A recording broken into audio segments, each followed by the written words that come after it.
Daşgil Palçıq vulkanları ərazisinə giriş müvəqqəti dayandırılıb. Bu barədə jurnalistlərə açıqlamasında Qoruqları İdarəetmə Mərkəzinin idarə heyətinin sədri Murad Ağabəyli bildirib. Qeyd edib ki, məhdudiyyət Palçıq vulkanlarının özünü bərpa prosesi yekunlaşana qədər davam edəcək.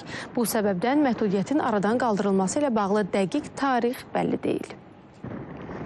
Daşgil Palçıq vulkanı turistlərin bir çox hallarda təəssüflər olsun ki, xaotik istifadə etdiyi Palçıq vulkanları qrupuna daxildir.